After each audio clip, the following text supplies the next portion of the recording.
الطبيعة في ناس كتير بينظروا لها من الناحية الجمالية، وفي ناس بينظروا لها من ناحية العطاء والخيرات والبركات اللي موجودة فيها.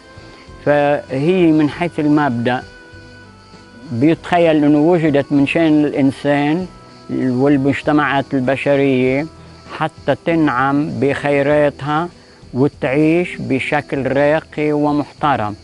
والقانون الطبيعي والنظام الطبيعي يعني هو لغة مفروض الإنسان يفهم يفسرها ويعرف كيف نظام الطبيعة وكيف سنة الطبيعة، ويجرب يوظف هالقدرات النظام بحد ذاته إلى مصلحته وإلى خيره من دون الإضرار في قانون الطبيعة.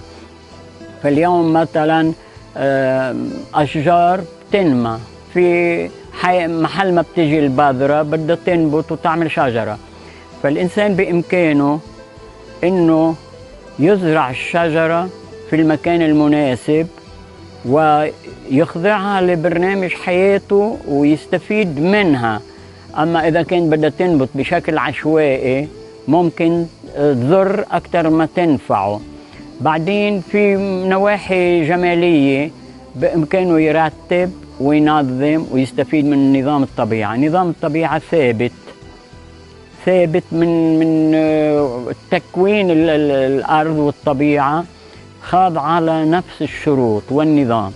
بس الإنسان هو لازم يعرف مصلحته من خلال التجارب وتراكم المعرفة والعلم المتوارث، إنه يستفيد قدر الإمكان ويخدم نفسه، بس مش على حساب خدمة الآخرين وخدمة. فنحن عندنا منظر جمالي كتير، ممكن أزهار هي تطلع بالبرية حطيناها أمام البيت وبمحل تتمتع برؤيته.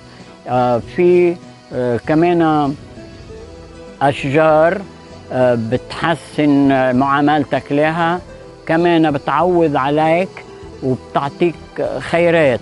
وفي نظريات بتقولك إنه الإنسان قادر يأمن كل حاجات حياته من الطبيعة، من الطبيعة الحية، يعني بدون ما يصنع، بدون ما يحول، بدون ما يعدل، لأنه الطبيعة غنية.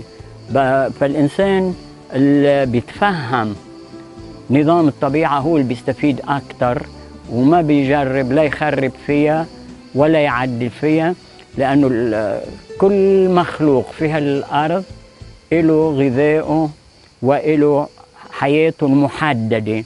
المهم إنه ما نتجاوز نحن حدودنا ونبقى نستفيد من الطبيعة كما قررت الطبيعة، مش نحن نفرض أشياء عليها.